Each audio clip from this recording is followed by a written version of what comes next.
Konnichiwa, Minisan.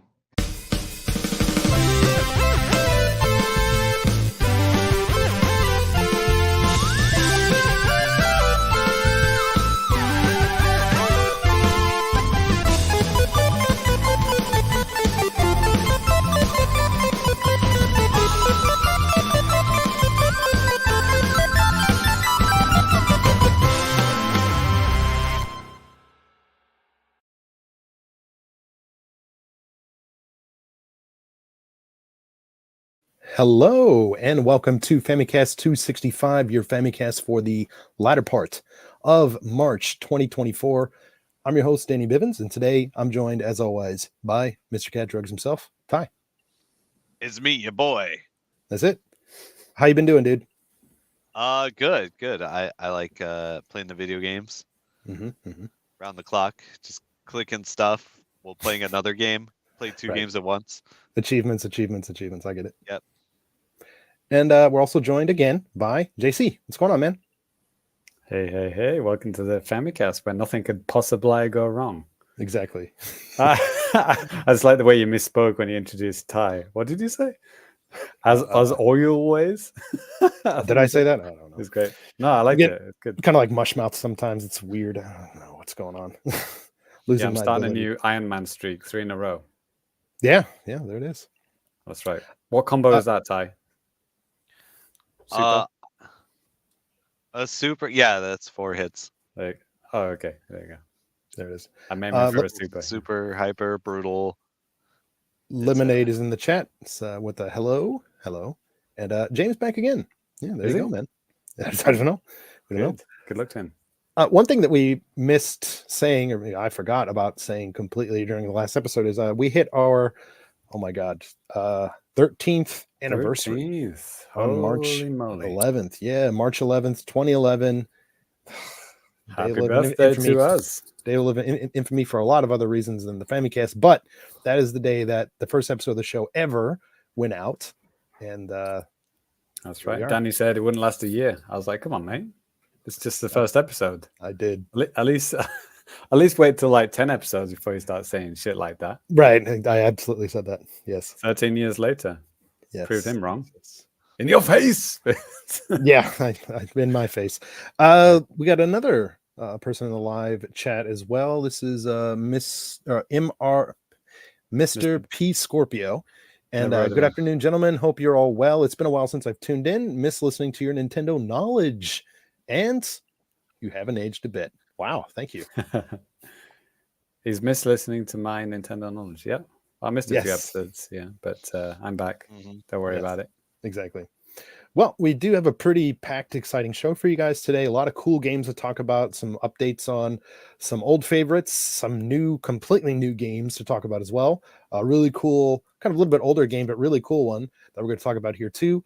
JAPANews, Daba Anime, Daba Deals. Daba Deal, Daba News, Daba Do ya. You've renamed it? You didn't tell me. Yes. No. But anyways, yeah, we're going to go ahead and kick things off with new business. And I'll go ahead and get us started off here. So Star Wars baseball time. Nice. Actually, yes, it has definitely been Star Wars baseball for the past week for me.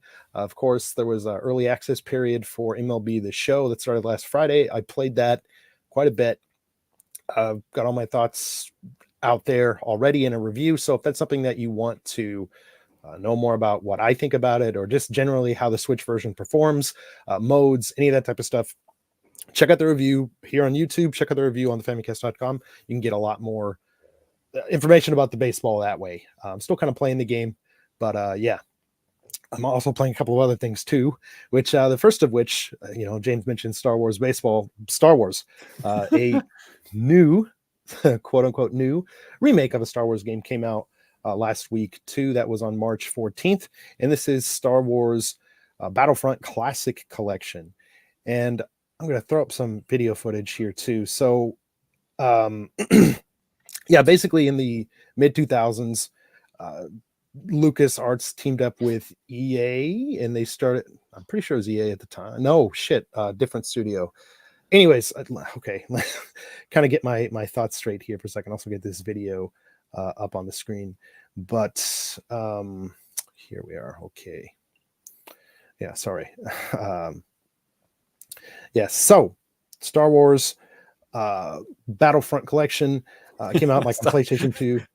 You almost said Star Wars Baseball then, didn't you? No, Star Wars Battlefield. Yeah. Yes. Oh, is this the right video? Look at that home screen. If you're watching the video version, it's like Danny's home screen on his Switch. Yes, It literally is Star Wars Baseball. Love it. Yeah, literally. Yeah, you can see Star Wars Baseball. Yeah, a lot of Star Wars, a lot of baseball. I thought I cut that out. Anyways, yeah. So I've been playing these games, and ever since these games came out, there's just been a lot of problems. There's been a lot of problems, particularly with the Steam version of the games. A lot of people weren't even able to get on. There are issues with servers and like all this type of stuff. Like I heard a story, something like, there were like 10,000 players or something trying to play the game on PC, but Aspire, the company that's handled this port, they only had just like a handful of servers ready, and people couldn't even connect. And if they could, it was just really bad. I heard some funny stories, like people could only connect to like and play like one side. Really? Crazy shit like that. Yeah. No. Yeah. I mean, on the Switch, it hasn't been that bad. Like when I first got the game, like on launch day, I just jumped right in. I did like a join now. So I didn't like go and see like how many servers there were or anything. But since then I have. And on the Switch, depending on which game you're playing, either Battlefront 1 or Battlefront 2, there are different amounts of servers. On Battlefront 1, there are only 2 dedicated servers from the company. 2. Gross. And yeah, there's a max of 64 players per server. The first night when I was playing, there seemed to be a handful of people playing on the Switch. But yeah, since I've been going and just kind of looking, and I just look at the 2 servers like, okay, cool. One other person is in the server right now, and it's not me. Okay. So that's kind of weird. Battlefront 2 is a little bit better. They have like, I think 8 dedicated servers, but I mean, still, that's ridiculous. Just kind of passing the buck off onto the player and just be like, well, you can create your own servers and play that way. It's like, well, yeah. But yeah, I have never seen anywhere close to full servers on this at all. Love to host 64 player games on my Switch. Yeah, no kidding. And I'm walking around like in my garden using Wi-Fi from the neighbor. I mean, what the hell? Yeah, so that's been fun. Yeah, it is a bit of a disappointing launch. I will say that I hadn't had even when I connect with people online, I haven't had any problems like people were saying were going on Steam. I mean, granted, I'm only connected to a handful of people, so there's less room for problems, I suppose. But yeah, very, very disappointing. I was really hoping just for a more kind of fully immersive online experience, but here we are. And also this explains why I got like so many kills in some of the matches I played. It's like, whoa, I'm like 45-5, dude. I'm awesome. No, I'm just playing the bots. So yeah. Is this a Battle for Naboo or something? No, I mean, there's these have you're placed in different locations across Star Wars, like eras and stuff like that too. Since both of these games came out in 2004 and 2005, there's like original trilogy places you'll be, and also then prequel trilogy places that you'll be as well. What was that last one that you were just in? That was Naboo. Yeah, that was Naboo. Yeah, what are you talking about? You shoot me down. No. Because you said you said something like, "Is this Naboo Starfighter or something?" I was like, "No, Battle for Naboo." I think Battle for Naboo. That's a game, isn't it? Yeah. Right. Yeah, I didn't mean, is it literally the game called Battle for Naboo? I just mean, is this battle in Naboo? Okay. Anyway, next. Yeah. So, yeah, I mean, gameplay is fun. It's fine. Kind of one main difference, or a couple of differences between the 2 games. In the first game, you can actually switch between first and third person, which is kind of cool. You cannot do that in Battlefront 2, but Battlefront 2 gives you the ability to like sprint, which they did not have that. You couldn't do that in the first game for some reason. That's just something they didn't throw in there. Yeah, you can also play as hero characters as well. In the second game, they actually have like a heroes versus villains mode that I tried out online like once, and it was just kind of like a really bad connection. That kind of soured me on it, honestly. But Yeah, you gotta watch out for AT-ATs. They will just smash your ass like I just got smashed right there. Yeah, so I mean, there is a lot of not a lot. There's a handful of single player stuff in this game that you can play, and gameplay wise, it's pretty much like you're just facing bots, but you're in the like situational things from the prequels or the original trilogy and stuff like that. And I'm still kind of like working my way through these type of things in both games, but it's definitely more fleshed out in Battlefront 2. There's like spoken story elements and stuff like that before you start, other things like that.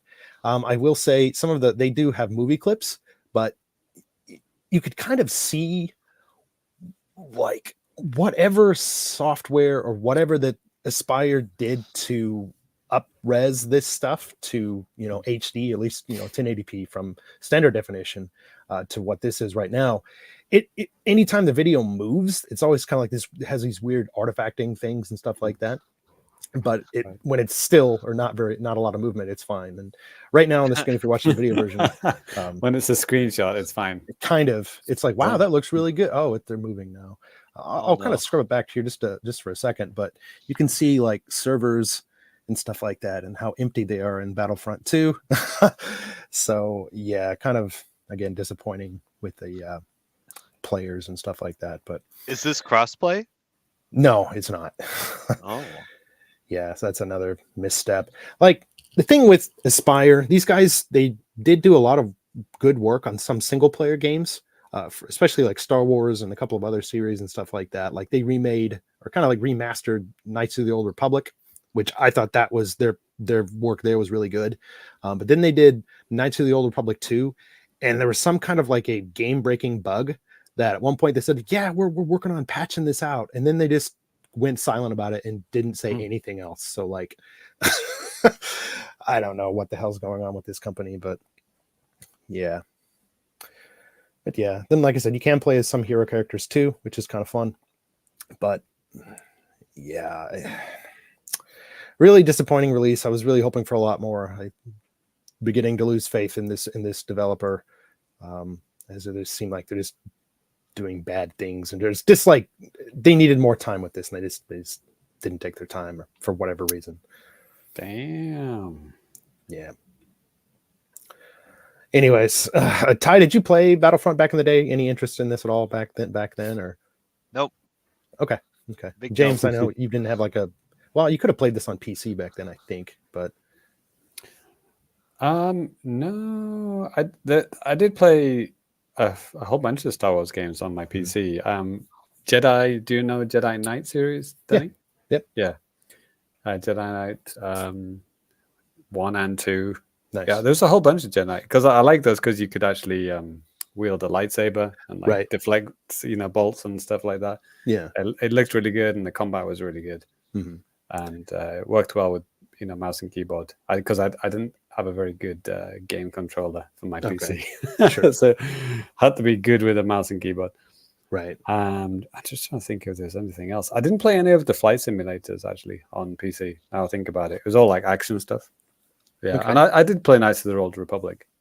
Oh, nice. Yeah, and then got like stuck and then just kind of got bored of it. Okay, I can understand that. I mean, if you're into like good stories and stuff like that, it was really good. Yeah, I liked it up to a point.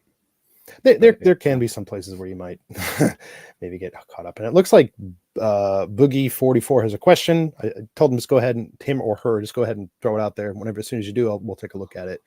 But yeah. Anyways, that's enough of Star Wars. Like I said, no, sorry, that was in the chat. Okay. Yeah, I thought you would no YouTube comment. From no. Okay, sorry, from the live chat. So if he pops back in, we'll indulge. But another game that I've been playing too, it's something that's been on my radar since Tokyo Game Show, and I was kind of on the fence about even just picking this up, but I just went ahead and did. And this is Macross Shooting Insight for the Switch. Now, this is a shmup that's on Switch, PlayStation 4, PlayStation 5, and Steam, and has a lot of different Macross series in there, and a lot of different Macross characters and stuff like that. New story elements, basically all these characters kind of interacting with each other and stuff. So it sounds on paper, it sounds really, really cool. And from what I played of it at TGS, back in the day. I liked it quite a bit, and I'm going to throw up some footage here as well. But yeah, again, it's a shmup. You have a lot of like anime stuff going on, but the kind of cool thing about this is that it's not just like from one perspective. You have like a vertical shooter, you have a horizontal shooter, and then you have kind of like more of like an open free range type of control aspect as well. The game features a story mode, which there are about 11 stages total in the game, so not very long. I mean, it's a shooter, so it is what it is. But yeah, so basically between levels, you're getting to see a bunch of different people talk and like all this type of stuff. So if you're really into Macross, I mean, hey, it's great. But I mean, I'm mildly interested. I just really like the gameplay from what I played at TGS, so I wanted to kind of just take a chance on it. I was talking to Ty a little bit before the show, and maybe we talked about this on past episodes or something like that too. But I know the situation with Macross outside of Japan is really weird, because Harmony Gold, the company that kind of repurposed Macross for the United States for like syndication on television in the 80s, they really changed up how the whole flow of everything went. They kind of like took bits and pieces of different series and kind of like blended them all together, so it was its own thing. And it, I always kind of liked it. It's been a long time since I've watched it, but I remember really liking it. I like the ships and like the fighting and like all that stuff was really cool. So I mean, in terms of this game, yeah, you do have a lot of fighting. Obviously, it's a shmup, so it's constant action. Right now, what's going on the screen, we can see a horizontal shooter type of thing going on here. And there are 6 different ships and pilots that you can choose from, and each of them have different kind of weapons. The weapon I'm using right now is probably one of the easiest ones in the game, because it's so like spread out and stuff like that. But some of them are very narrow or slow, or there are other parameters too, like your ship speed and stuff like that. How many missiles you can fire and stuff too. Generally speaking, just for shooting, you just use ZR to shoot. And if you want to use like your kind of lock-on missiles, you press like the right stick, and you can basically, when you're holding that right stick and not shooting, it'll lock onto enemies. You release it, and then it shoots off a bunch of missiles. It's really useful for a lot of characters, but like I said, each character and their ships have different abilities and different capabilities, so you kind of have to think about that. Think about like what you're doing depending on which character you are. So yeah, there's an element in the game because they have what's called songstresses, the divas in the game, like the ladies that are like singing, and there's like, I think there's one dude too. But basically the better you do in the game, the more ships you destroy, the more there's like satellites that you destroy or disruptors or something. Then this singing aspect comes into the game, and then I think you get like bonus points or something like that. So yeah, you're kind of encouraged to try not to take as much damage, because you get like multipliers and stuff like that as well, for not getting hit and just damaging and taking out enemies and stuff. So I mean, very shooter-esque. And what you're looking at right now on the screen, this is kind of like the all range mode. You have control in 360 degrees of where you can fire. This is actually a pretty fun mode, kind of a little bit samey, because most of the modes most of the stages that are with this are very, very similar. So it's kind of a little bit disappointing, but yeah, I'm still kind of playing through this just to working on a review and stuff like that.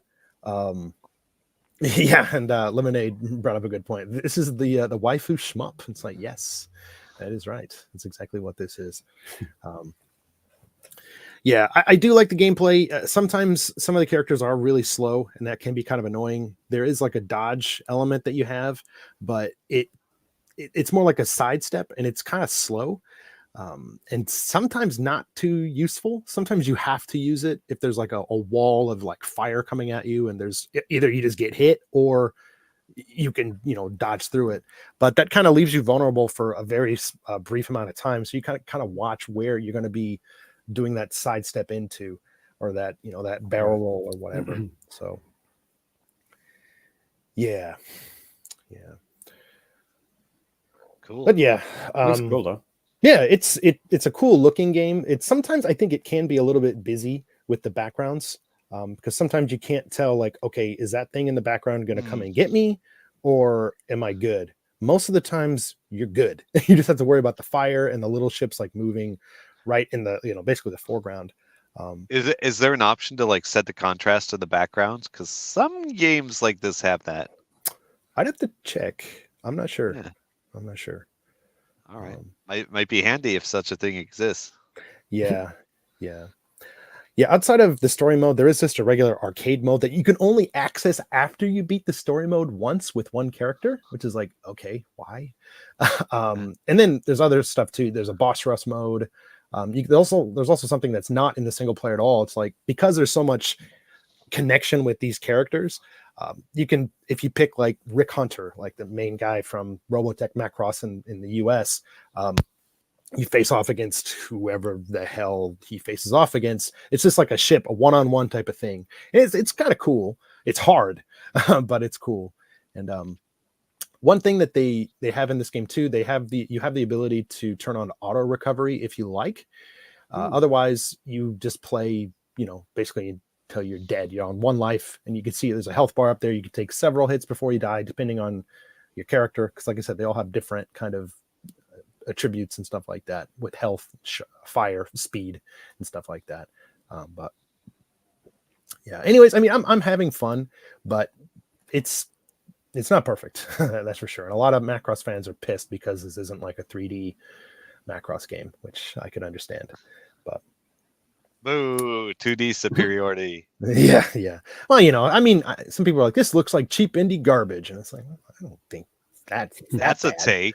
Yeah, it's like, okay. Yeah, definitely not. I think quality wise here, it's good. And like all of these, models and stuff like that are used on the stages, these are all like 3D, and I think they look quite nice. They even zoom up on several occasions, and they look good.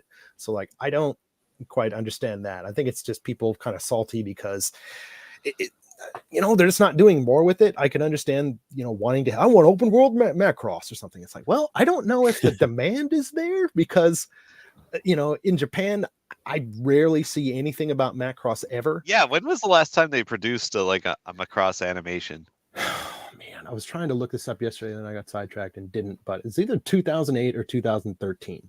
So like, and then you got Harmony Gold, the rights holder outside of Japan. Basically, the only thing they've done over the past like 15 years is just like litigation.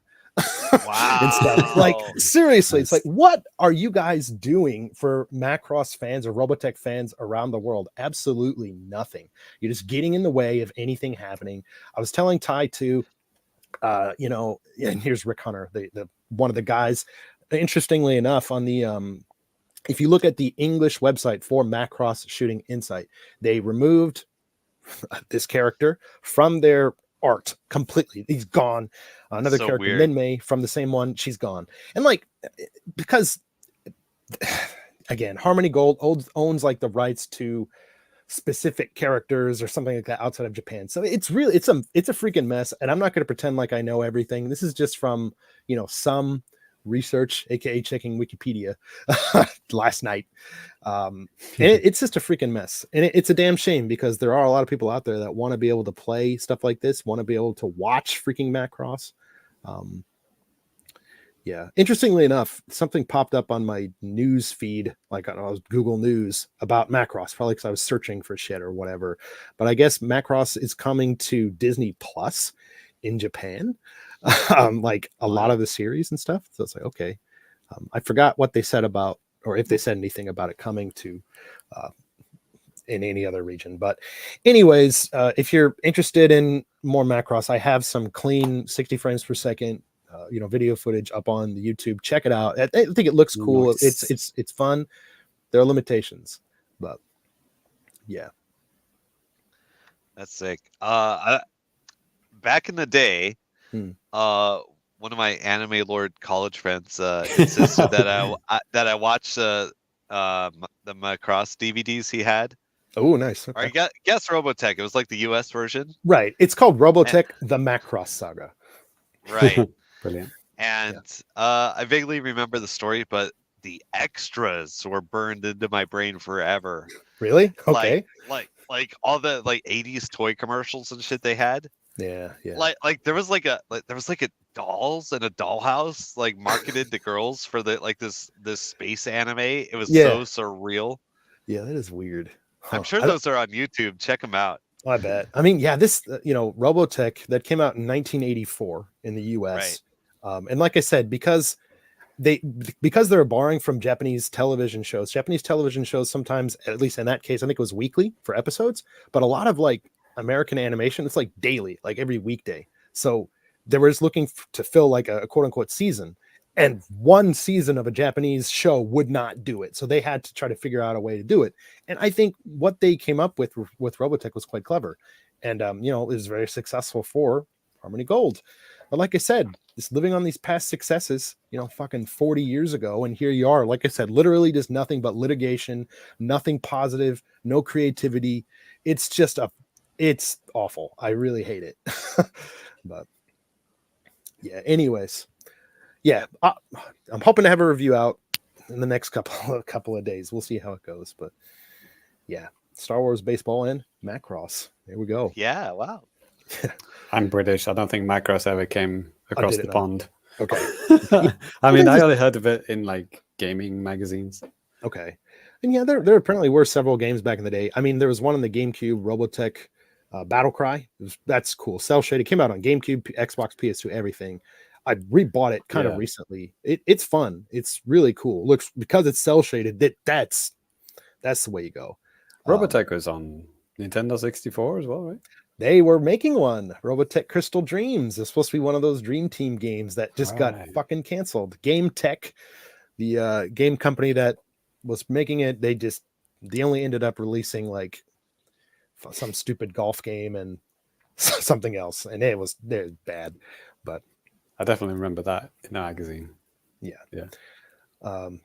Well, before we move on to the next person, we got another comment here. This is from Christopher Volak. He said, "Hey, thanks for the Macross review. As I've been wondering, it's getting released in the U.S. supposedly by Harmony Gold. If this is true, frustrating because folks here still love it. Yeah, it was supposed to be a worldwide simultaneous release for this game, but kind of last minute it got delayed. It's supposed to come out in January. It got pushed back, and then they just nixed the English, and now it's just a to be determined release date. So." That's where we're at. Yep. All right. I've talked enough, so I'll shut up now. And let's go ahead and pass things over to Ty. Oh, it's me. All right. Yeah. Holy shit. Let's see. So last week, the new Dead by Daylight chapter came out. I've been playing that with my buddy Jinsei, who may or may not be in the chat. Nice. Maybe not. So... All right, Dead by Daylight, new chapter. There's the unknown. He's this weird guy that can teleport and like shoot these funny purple grenades, which is like thematically very strange. It's like a mysterious like urban legend, like analog horror kind of character. And he's fun. He's a goofy guy. He's funny. Or a goofy girl. Like he's got these different bodies he can use. He can buy cosmetics or just like grind and get some. Yeah. I know last time you were talking about that goth girl, and you can see her right now in this trailer too. I thought, yeah, that's pretty cool. Oh yeah, and she's super popular. And yeah. She has like a really good perk you can get and like I feel a really bad perk. Okay. Like, okay, so one of the things she can do is she can go to the basement. The basement is a place in every map that can be like very good for hiding and picking up an item for survivors, and for killers, it's like a really great place to hook survivors because it's difficult for survivors to get in and out of. Right. There's only one way in, right? Yeah, it's really bottlenecked. So it's kind of like a high risk, high reward kind of area that both sides can play around. And so she can go there and she can heal herself like pretty quickly, which is great.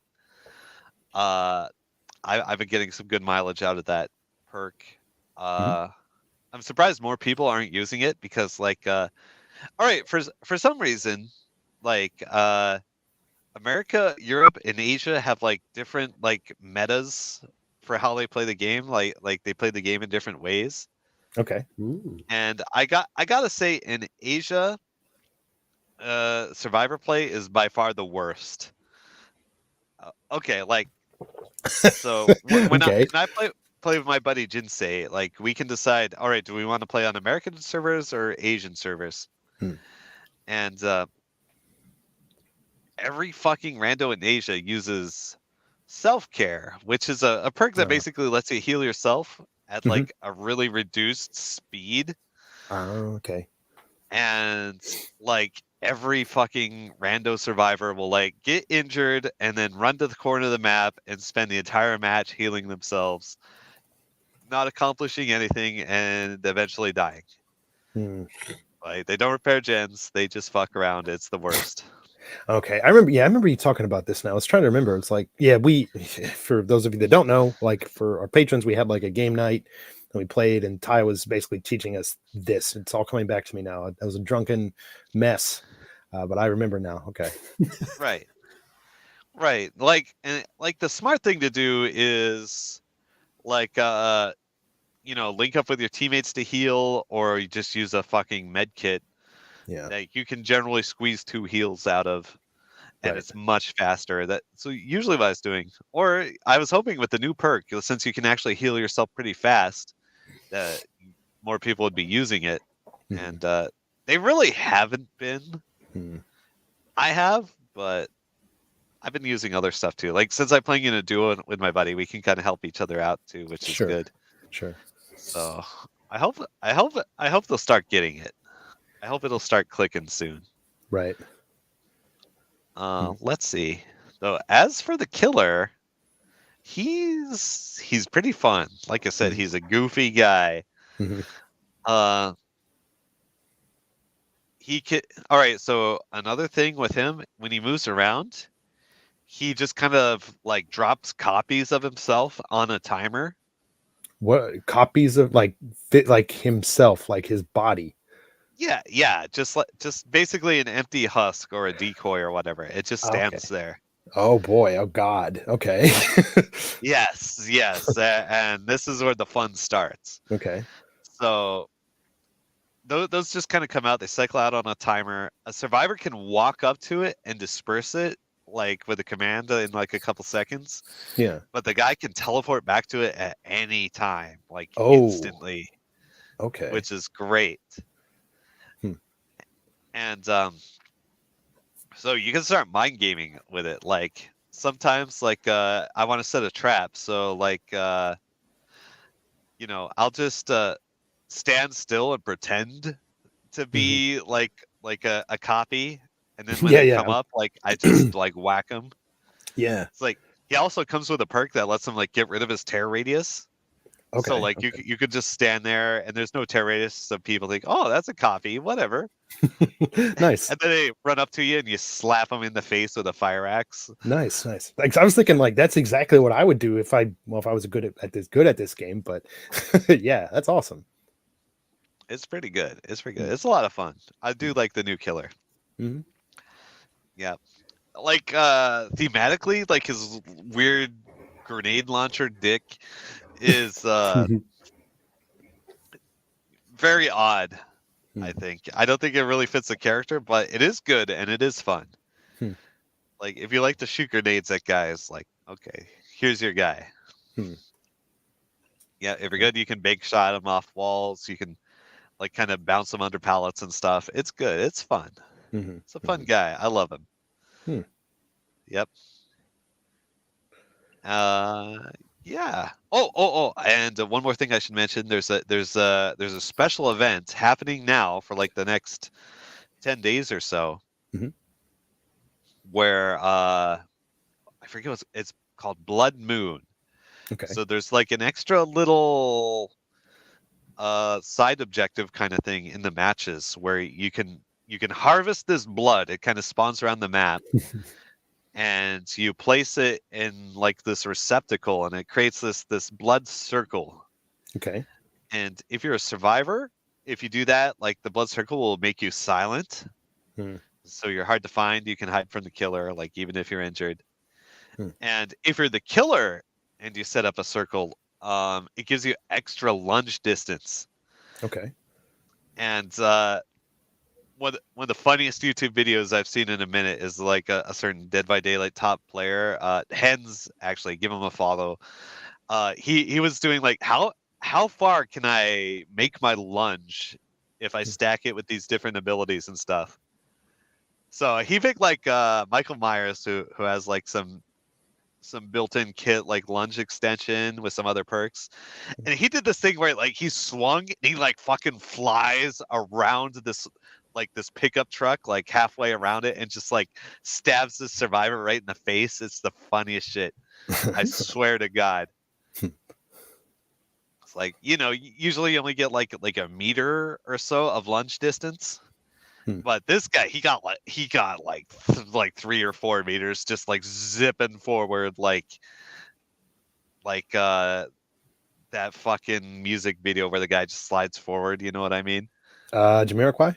Yes. That's wow. it. Okay. Oh, wow.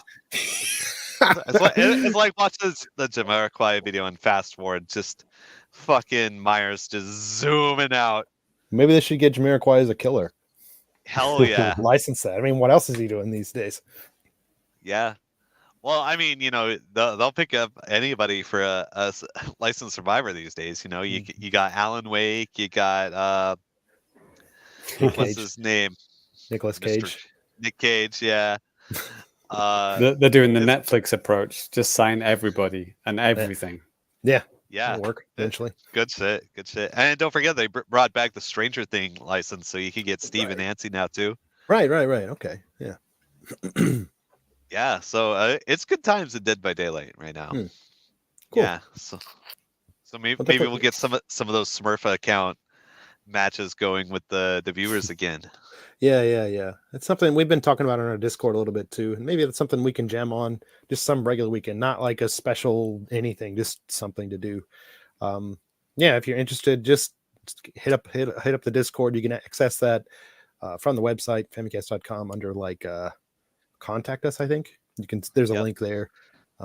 Maybe a link on like our link tree directly from social media. There are ways you can actually get in on the Discord if that's your thing. There are ways. Yep. Let's see what else. Registered for Evo. It's first weekend, opening weekend of Golden Week. Yes. Check that out. Yeah, it's at the Ariake Gym EX. I think it's called. Yep. Yeah. Basically, it's part of Big Site, right? Tokyo Big Site. Is it part of Big Site? Kind of. Yes and no. Ariake is that area. Yeah. All right. Cool. Yeah. I haven't been to the gym. They built it for the Olympics, right? Yes. Exactly. All right. Exactly. Yeah, I'm looking forward to checking that out. Playing some Street Fighter, maybe hopping in on some weird side tournaments. That's really what I want. Yeah, dude. When we went in, this as a group, all 4 of us. There were 4 at the time. God bless Simon's soul. That was awesome. We all went. I mean, I didn't really play anything. I was just kind of like hanging out, but like looking at the side tournaments and stuff, Ty playing Ranma half on Super Famicom, making like top 4. Like, holy shit, that was awesome. I wish you guys were there at the other Evo where like I won the Fantasy Strike side tournament. That was a banger. Yeah, nice. That was my first time ever playing Ranma. Oh, yes. James made it all the way to number 1. It's crazy. Wow. I remember being some random Japanese dude at it. I was just copying what Ty was doing. That's a weird game. It's hard to copy people in that. It's funny, actually, Fantasy Strike and Ranma, like, there are some similarities with the controls in terms of, like, just holding a direction and pushing a button. Very simple controls. Sometimes, yeah. I was playing this weird guy in Ranma that like you have to like hold a button, then do a motion and release to like do his projectile and shit. So there's some weird shit there. Yeah, Fantasy Strike's a lot simpler than that, isn't it? Yeah, the Fantasy Strike is designed to be like super simple input. Like it doesn't even have like a difference between like crouch and stand. It's just like super simple. Yeah, if you want to learn how to play fighting games, like Fantasy Strike, it's literally free and it's like it's amazing. Yeah, So, highly recommended. True. I feel like there's one more thing. Oh, I was playing just a random idle game, DPS Idle. How are you spelling idle? It's the lame kind, IDLE. Oh, okay. Yeah, so I just knocked out like all the achievements for that on like 2 platforms in a day. It's really fast for some reason. Like yeah, like I don't know. I just kind of like playing idle games. I kind of wish there were some more games I could play that were like about like long-term planning. Okay. Do you know what I mean? Like something I can just play on the side between, you know, like matchmaking and Street Fighter or Dead by Daylight or whatever. I got it. MLB The Show. No. Well, hey, if you do play like Road to the Show, you can literally play for something like 30 years in the game. Neat. That would take a long time. I'll bet. But you have to like actually play the games, don't you? You could simulate the whole thing if you wanted to. Oh, that's interesting. That's interesting. Yeah. Well, something mindless, Ty? You asking for something mindless, or like something like Sim City, or like what kind of game? More like something I can kind of play in my head while not actually being at the game, and then like coming to it and like implementing what I think about. Well, let me tell you. Let me tell you, Bushi Road has a new game that is released called Macross Shooting Insight, available now for the Nintendo Switch. Wow, that's the exact opposite. Yeah. But yeah, you know, like that's kind of what I do with like Nikkei. Like, you know, I get online, I click the girls, I get the stuff, and then I'm like planning my upgrades like way ahead of time. And like, even though I don't spend much time playing the game, I'm like planning stuff like long term. Does this make sense? Did you play a game called Into the Breach? Into the Breach? No. It's like a strategy game, like with robots, but like it really kind of blew up like a couple of years ago. I remember friend of the show, Liam, he got really into it, and it's apparently extremely good. And it's like you know, you can plan like moves. It's like kind of almost like chess, but with robots. It's a mixture of like Advance Wars and like, I don't know, chess or something. It's like isometric. I think it's a game that you would like. Interesting. Okay. I'm looking at it on Steam right now. Yeah, this one. Oh yeah, save 50% off. There it is. I bet it's got a very high. Yeah, look at that, 9 out of 10 on Steam. Bada boom, bada bing. Yeah. All right. Cool. Add it to your wish list. Maybe. User reviews very positive, but I have one friend that recommends against this game. That's interesting. Oh, a friend? Wow. Yeah. That's amazing. Who is it? Let's see. It's one of my fighting game friends. The amount of locked content is the cherry on top that kills my interest. Locked content, eh? Like the old Super Smash Bros. Excuse. As a Mechs on Tiles tactics game, it's too thin. As a roguelite, it's lacking interesting decision points. Okay, well, who knows? Stick it in the trash. Never mind. In your face, Leo. Yes. Yeah, it sucks. Yeah, sorry. I don't know. Maybe it rules. I don't know. Okay, thanks, bye. All right, so that'll wrap it up for what I'm doing lately. Okay. Before we move on over to James, just to get to another comment in the chat, Transient Image, our good buddy there. He's like, oh man, Danny had to sacrifice the Soul series for the Famicast today. Hope you boys are doing well. Yeah, MLB, Major League Baseball, they had their opening day in Seoul, Korea today. Dodgers and Padres. Oh, yeah.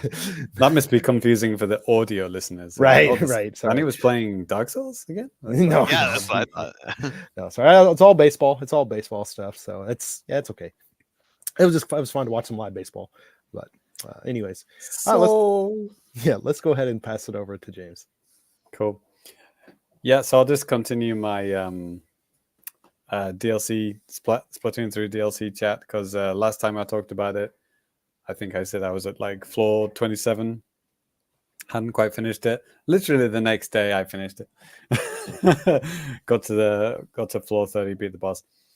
And since then I've beaten it 7 more times. Damn, man. So nice. yeah, the I think I mentioned it in the last time, but like every 10th and 20th floor you fight a kind of random boss. There's 3 bosses, and you fight one of them on the 10th floor, and you get a key. And then the 20th floor, another of those random 3, and you get another key. And then when you beat the final boss, which is unique, it's not the one of the 3 random ones. There's 3 little mini bosses, and then the big boss, which is always the big boss on floor 30. And if you beat it with a weapon, then you get the 3rd key. So and then those keys unlock these lockers out in the plaza. And when you open a locker, you'll get like a random, big prize. Sometimes it'll be a new weapon. Sometimes it'll just be money, and other times are kind of like some unlockable kind of cosmetic stuff. And also, the first time you finish it, it unlocks like a new store in the plaza with this kind of weird alien character. It looks like those friggin' white tall aliens from like episode 2, Danny. Like, what do you call those? Close Encounters of the Third Kind type guy. Those things freak me out, man. Are they Caminos? Am I getting that right? Kaminoans. Whoops. Yeah, Kaminoans. I know exactly what you're talking about. Big, long, it looks spindly like things. White, spindly thing. Yeah, they look like one of them. There's one of those that appears, and then it starts selling kind of unique gear. So this gear that you can use in the regular game, like the regular turf war, because I think if you play Salmon Run, you actually unlock some exclusive Salmon Run gear. You can unlock you can buy some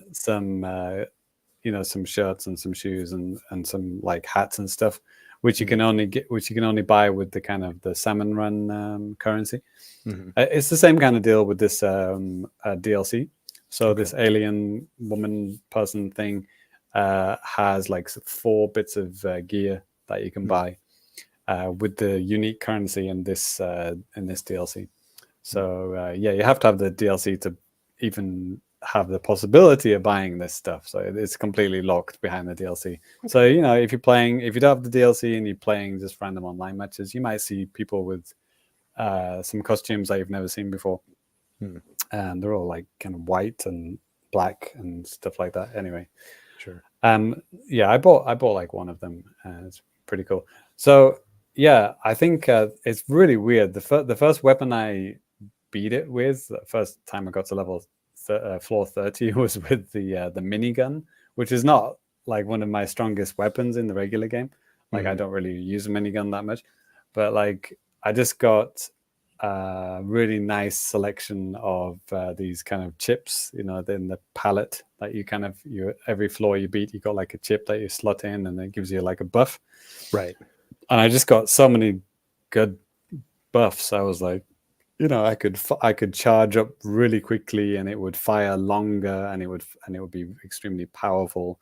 And I'd get my special meter like double speed charging up. So it was like, zzz, I get my special, killing all the enemies, zzz, get another special, So I was, really super OP by the time I got to the end boss. So I could defeat it quite easily. And then, I by then I think I'd unlocked maybe about 10 weapons. I think I had pretty much all of the weapons. I'm not sure if I have all of them now. Okay. But like I said, so like if you beat 430, you're getting 3 keys, right? You only unlock the key once, by the way. Like if you repeat with the same weapon, you won't get the keys again. Oh, okay. So kind of encouraging you to check out the other stuff and not just spam the same. Okay. Yeah, which is what I did. So like before I was actually any good at this game, I think I'd unlocked one key with like maybe about 5 or 6 weapons. Okay. So I had like 6 keys. So then I could unlock more lockers, and then I got more weapons. And then I got 2 keys with almost all of the weapons. So I had a lot of, I was unlocking a lot of stuff without actually beating it. Sure. And then when I finally beat it, then I don't know, I think I just upgraded myself enough where, I am upgrading my my overall strength and defense abilities. Those are the kind of permanent unlocks. Once you beat it, you get currency that you can then trade in for permanent upgrades. So next time from floor 1, you have the upgrade that you bought. So so from now on out, it's like it's pretty much easy going now. Like I was telling you about these really difficult. It's got easy, normal, hard, and then there's like rigorous, which is just insane difficulty. Now I never selected those. I was like, if there's an option between like hard, normal, hard, or rigorous, I never choose that one because I know I'm just going to die. And but now I'm so OP. I'm actually purposefully choosing the rigorous one because you get more money. Sure, so yeah. I'm just like destroying these levels. It's like it's just no challenge. Well, it is still difficult, but like I have more lives. I have better. I have more armor and stuff like that. So if I get hit, I can just like swim to the corner, wait for my armor to come back to repair itself, and then go in again. So like it's never like a one hit dead situation. So like even if I get hit, I know I'm just going to be able to recover, and I'm going to beat the level. And so yeah, I think I've got to level 30 7 times in a row without dying once now. So yeah, I've definitely reached a point where it's getting easier now. I was listening to Greg on Radio Free Nintendo. He was also talking about the DLC, and he was kind of mirroring stuff that I said in the last episode. Actually, we have very similar feelings about it. Like we both like it, but he mentioned something that I also agree with. He said that it is maybe a little bit long. Like having 30 floors just to beat it once is a little bit long. And it's true. It takes you about 40 real minutes to go from floor 1 to floor 30. Like, even if you're really good and you're going really quickly and you don't die and you just go boom, boom, boom, next floor, next floor, next floor. Because for the first 10 floors, you can beat some of these levels in like 30 seconds. Yeah, sure. But once you get past level 10, then it's like, maybe like a minute 30. And then past 20, and then it's like, okay, a couple of minutes. And then there was one where I just did it actually just before we started recording. It was like a floor 28. And I purposely chose a rigorous level. I was like, screw it. Let's just go for it. Let's just, this is the hardest it could ever possibly be. Right, because like the next stage is just going to be the boss, right? And yeah, I wasn't dying, but like I was stuck in this loop where it was one of those where you have to ink the zone and keep the zone your color, but it was 2 and they were really far apart. And like every time I painted one, and then I went to the other side to paint the other one, like some fucking enemy would go into the other one and start inking it black, and then it would say zone lost, and now I'd have to go back, and it was kind of going back and forth and trying to kill enemies on the way so they wouldn't just undo what I've just done. It was like it was really just laborious. It took me like 14 minutes to beat this stage. Like it was really just like oh man, it was it was painful, but I got there in the end. So you can run into situations like that where you have to work out, okay, how can I stop these motherfuckers like inking the zone before I can get to the other side. But anyway, I did it. So I think all of the weapons each give you like a different challenge, right? Like, when you're using the katana or the splatana, as it's called, like that's not a very good vertical weapon. So if you got like targets that you need to hit above you and stuff, you have to charge up your katana and kind of fling ink upwards. It's not the best.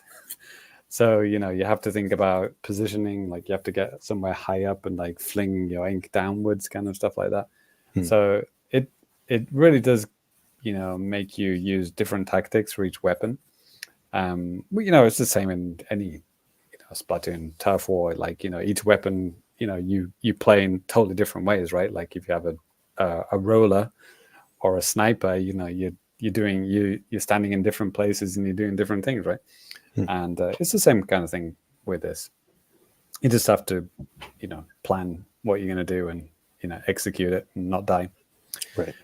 Well, James, we do have a couple of comments in the live comments. Lemonade, he said, I haven't played this since the previous show 2 weeks ago. So, okay. Balls. I said he got to the final boss, didn't Yeah, beat it? we got pretty far. Yeah. Balls also said, he said, I hope they end up making this DLC free or basically included with Nintendo Switch Online, like they did with Splatoon 2. Yeah, they probably will. I think so too.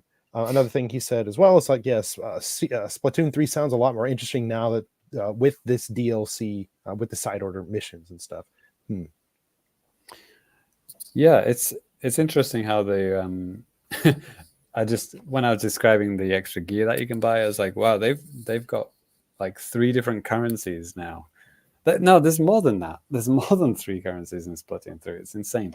Because like, you have the points that, you're building up your catalog points, which are different from, your regular level point. Like, you level up, right? When you're playing Turf War. And then, which is different from your rank points. And then in Salmon Run, like you're killing enemies and getting eggs. And you're trying to collect these golden eggs. The eggs and golden eggs are different.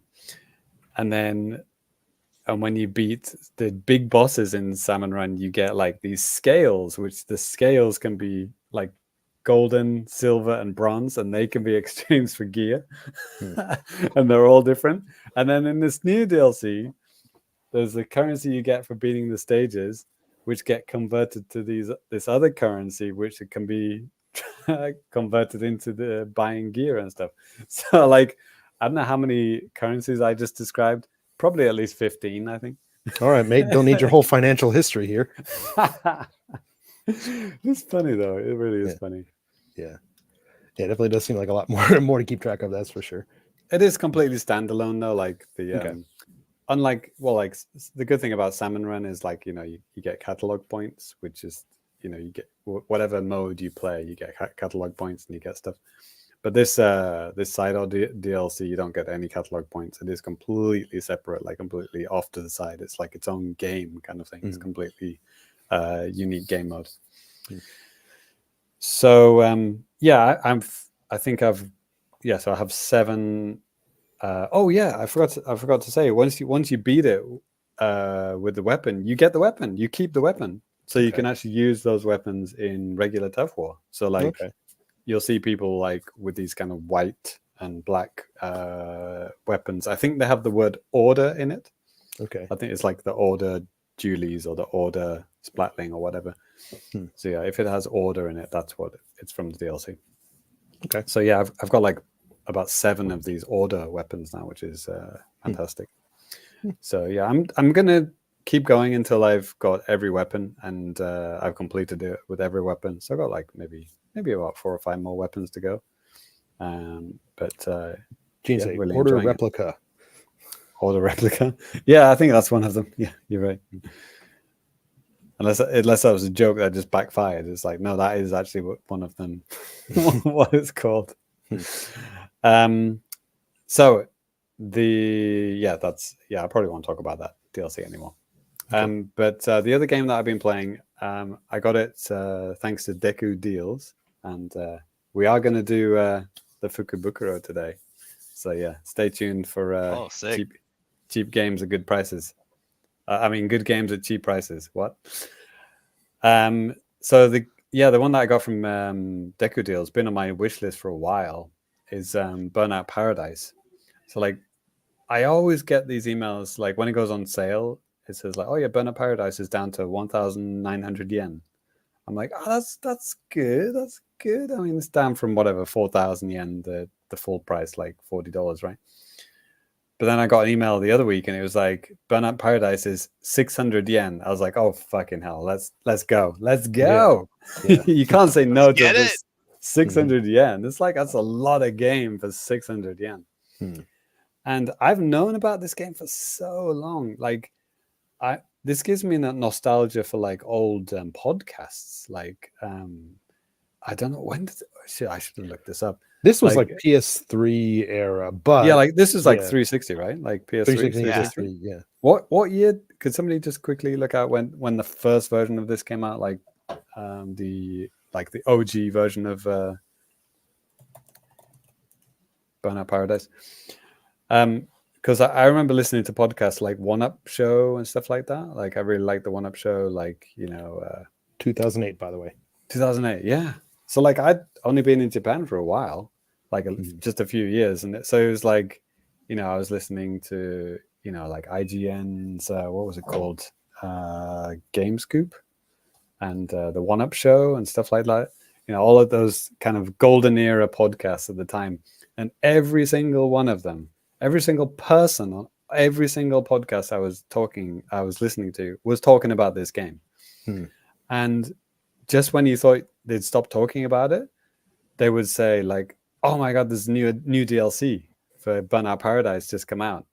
It's like now it's got bikes. And they're like, holy shit, it's got bikes. It's like, yeah, oh man, I'm gonna play this game again. And then they would talk about it for another like 2 or 3 weeks.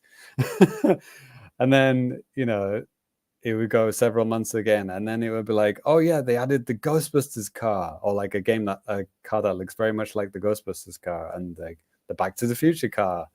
It's not the Back to the Future car and the Ghostbusters car, by the way, but they just look very, very much like that. So they just the DLC, they added so much over such a long period of time. I don't know, maybe over 2 years or something like that. Like, Ty, did you play this on the 360 back in the day? Yeah, I think I have it. Yeah, I do so, have it. I think I have it on my Xbone as well. Let's see.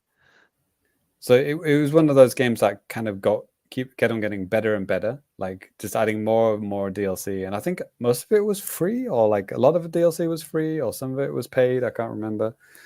Like, Jesus, 2008. This is like pre-Famicast, right? We're talking about having our 13th birthday. This is older than the Famicast. This is yeah. So yeah, it was nice to kind of like finally get this. So I knew a lot about it. Oh, sorry, Ty, go ahead. I think I have it like in 2 different digital instances here, and I may also have the physical. Oh, nice. It's just a game that like has presented itself to be bought like so many times. Yeah, I'm sure like I picked it up for like $5 or something, just somewhere along the way. But I played it from time to time. It is a banger, absolutely. Burnout has a kind of weird history on Nintendo systems. Like a lot of them like missed the Nintendo systems. Like, they had kind of offshoots or weird ones, or they weren't as good or something like that. There's always kind of, like this game, for example, like the first Nintendo console to get Burnout Paradise was the Switch. Like, that is a little odd. No, actually, I thought years after. I thought this came out on the other systems before that, like Xbox One and stuff like that. I thought this came out in 2018 on those systems. But Nintendo systems, like this is the first Nintendo system to have Burnout Paradise, right? Oh yeah. Okay, sorry. Yeah, but also like a lot of the other Burnout games didn't make it to Nintendo. Sure. Yeah, just the first one and the second one were on the GameCube, and I don't know if they did any one after that. And then with the Wii, the trajectory that the Wii went to Wii, like, right? Yeah, it's just like, well, they're not going to make something specifically for the Wii, in some cases. In this, right, and then Wii U, rest in peace. So, yeah, so this is where this story kind of goes weird. So like, I get this game, and the music that starts up is like amazing. It's like this, Paradise City by Guns N' Roses. And I thought at first I couldn't believe like they got that actual song. I thought it was a sound alike. I was talking about it with Danny with this before the show. I was like, oh shit, that really sounds really authentic. Like, because I just spent 600 yen on this game. It's like all of this, like really, they have all this licensed music for like, and they're giving it away for that cheap. Like, usually those kind of like games with licensed music, they usually stay at a certain price because they have to pay the licenses still, right? Maybe they got the relicense for this new version. I don't know, but yeah, that was cool. And then I start playing the game, and it's like, welcome to Paradise City. You can start a race at any like intersection by pressing ZR or ZL, and that's the end of the tutorial. Okay. I'm like, okay, cool. And then what? That's a good tutorial. Yeah. And then I'm like, okay, did I miss something? Like I'm pressing the triggers, I'm pressing like start button, I'm looking for like mission list or like something, and there's nothing. I'm like, okay, so I just have fun, I guess. I just like, is this like an open world thing? I just go wherever I want. I'm like, okay. And then I pulled up some traffic lights, and then sure enough, it says like push the triggers to start a race. I start the race. And then it's like, travel to the East End dockyards and I'm like, okay, cool. Where? What? Who? Where is the dockyards? And it's like, exactly. it puts like a dot on the map, and then it's like, and then it says like, look out for the indicator at the top of the screen to when to turn at the intersection. And I'm driving at like 300 miles an hour down this road, right? And then right at the top, I see this little flash. It just like half a second, it flashes like turn left. I'm like, turn left? That was like fucking 4 miles back. What, you want me to U-turn and go back? Yes. And then it was like, I got there, and it was like failure. 8 out of 8. I'm like, okay, so I missed one turn. I failed the race. So like, how do I get back to the beginning of the race? It's like, no. You don't. You don't. No. I'm like, okay, so go to another intersection and start another race, I guess. And then it's like, then it starts the race again. It's like, now go to the valley, Golden Valley. And like, where the fuck is the Golden Valley? What the fuck are you talking about? It's right next to Silicon Valley. So yeah, it's like, looks beautiful, runs 60 frames a second, amazing music. Like it's very smooth, very like how they integrated all of the stuff is really well done. But it's like, where's the fucking game? Like, where is the game? Like, I need a little bit more structure than just do whatever, dude, whatever the game. It was like, it really threw me. Like, okay, this is not the game that I thought it was. Like, yeah. I need a like, I don't know, list of missions or like, some kind of race, like recommended places to go to start, certain races or something like that. Like, I did not like how this game was set up, and the fact that you can just miss a turn so easily, and then that's the end of the race basically. And if you want to go back and restart the race, you can't. So it's like, just go to another and start another race. So, and I guess it's just like it's good for someone like Ty. I think it's just like achievements, the game. It's like, you have a list of like 50 achievements that you have to get. And it's like, get these achievements. It's like, okay. So like, if you're not like achievement hunting or whatever, or have that mentality, this is, the game is not a game, really. It's achievement hunting, the game. But it looks great. Lemonade had a comment on the game. He said, I played this once back on the 360, but I didn't like the open world design. Okay, fair enough. And Gene say too, he did kind of follow up on his comment from earlier. And he said, I refused to touch grass and got all of the order replicas in like 2 days. Crying face. Yeah. Wow. Good job. Nice. Cool. Let's go. Yeah. So yeah, I think just I don't know, menu, anything, just something that I can just like select races from, like in this game, and then have an open world mode where you can then explore at your leisure. I think that would be great. But like, I guess games like open world games. There are open world games that don't give you any structure and let you do whatever you want, right? Like whatever, Minecraft or No Man's Sky or something like that. But even those have like certain kind of objectives and stuff. Like you kind of generally know what you're supposed to be doing, right? Sure. And like Breath of the Wild, Tears of the Kingdom, they really are like do whatever the fuck you want games. But you do have a list of missions to tell you where to go as well, right? I guess it just depends on like who you are as a player. Some people don't want that, like that a kind of list or something. I'm probably more along the lines that you are, James. Like I like having at least some information about like, well, what's available, just so I can know what I'm getting myself into, I guess, Right. So maybe what I've said sounds really like appealing to some people, and they're like, oh, that's James didn't like it, but that sounds good to me. Yeah. Other people will be like, oh shit, yeah, I'm probably like James. I probably won't buy that now. But I only paid 600 yen, so I'm not angry. Yeah. So that's it. Okay, cool. Next. Well, that is going to do it for the new business. So we're going to move on to a little bit of now playing at the Famicast.com. Now playing at the Famicast.com. Lots of stuff going up on YouTube, the website, Famicast.com, Patreon, all that type of stuff. And we're just going to briefly tell you about all of that. I mentioned this in the new business, but if you want to take a look at some direct feed footage of some of the games that we talked about here, particularly some of these newer releases, Macross, MLB The Show, Star Wars Battlefront Classic Collection, you can do that. We've got direct feed gameplay for all of those games up there, so you can check it out. There is a review for MLB The Show, both written and video, that you can check out. James is so kindly sharing the website right now, so you can see that.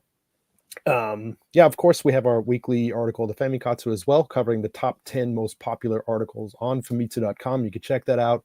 A couple of other little spoilers for what's coming up in the next bit of news, but that's okay. And quite a bit of stuff. I'm working on some more reviews again for Macross and for Star Wars. I'm going to be doing that. So look forward to that. I hope you guys too, for the patrons. I hope you guys enjoyed the Famicom 40th anniversary quiz. I know a couple of you had said something about that, like in our Discord and stuff like that. So I really hope you guys enjoyed it.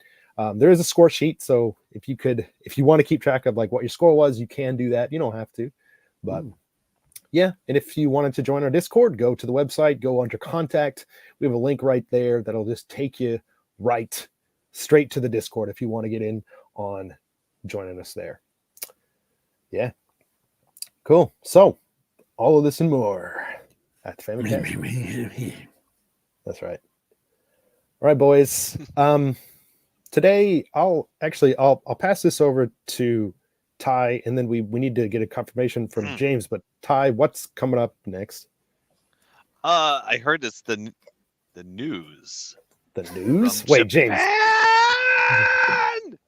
James, any confirmation for that? I can also confirm it is the JAPANews. That's right, folks. It's the time of the show where we talk about the latest and greatest comings and goings of Japan, Nintendo, and none of the above. Today, it's all of the above. And first, Ty, do you want to take that first little bit of news there? I thought this was pretty cool. Yeah, Hollow Knight is the next game trial for the Nintendo Switch Online. Well, in Japan. Right. Yeah. So from Monday, like next Monday, you can play the game for free until Sunday. 5 days, 5-day trial. Yep. This game's been out for quite a while, though, hasn't it? Yeah. 2018 release. Even here in Japan as well. So yeah, it's been out for a while, and there's DLC and like all sorts of stuff. So yeah, that's I know true. That I tried this game. It wasn't my thing, but I know it has some like die-hard fans that keep coming back to it. So sure, give it a try. You might get hooked. Yeah, I can't remember. Do I own this game or did I play it? Was this on a game trial before? No, well, not in Japan at least. No, in the Western world. Yeah, it could have been. I'm not sure. Probably. remember. I either played it on that or I bought it for cheap. I can't remember. But either way, I didn't Yeah. really like it. Okay. Yeah. And Anyways, there's a sequel, right? Coming sometime. Yeah, I was wondering if is this about the sequel? no. Like, no, That- it's the OG. No, they're putting out the sequel exclusively on game trials in Japan for 5 days. that'd be a trip. But yeah, again, that's March 25th to March 31st, and I think I wrote the 30th on the agenda. Oops. Oh, Silk Song, right? Thank you, Lemonade. Where is Silk Song? Yeah. Still not out. Anyways, we do have kind of like a handy guide that James put together years ago about if you're curious about how to basically do this, look at or access game trial games from other regions. We basically spell it out for you, and you can check that out. Yeah, absolutely free. So no reason not to, unless you hate this kind of game. But the alternate way is like if you have a family plan on Okay. NSO, you can actually just add your second account as one of your family members. So you can. That's a good way if you want like NSO for America, Europe and Japan. But you don't want to cancel each account. You can just add those three as your family members. Okay. That's one way of doing it. But yeah.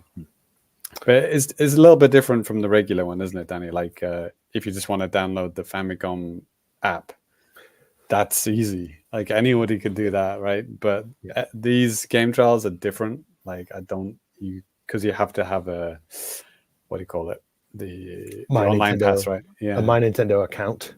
Yeah. At least. Yeah. I've done it from multiple regions. It's not that bad, but like you just need to get everything set up and then you should be able to do it. The video does a really good job of telling you how to do that. So that's linked up, and we have the article for this. Hopefully, unless I forget like I did last time, even on the audio version of the show, I usually put links to articles and stuff like that can help you out. Hopefully I don't forget this time, so you can be able to check that out if you're not like driving or I don't know, mowing your grass or whatever you do when you listen to podcasts. So, but yeah, the next little bit of news, and yeah, news is going to be a little bit brief today, but basically, yeah, right after the last episode, then a lot of stuff started kind of coming out in terms of like Nintendo related news and stuff. And there was some Nintendo news that came out on Mario Day all around the world. One of the coolest things that I'm kind of showcasing right now on the video version is an update to Nintendo Switch Online Game Boy games. So we got some updates. We got some cool games. I mean, the original Dr. Mario, the Game Boy version. We already have the Famicom version, so like whatever, I guess.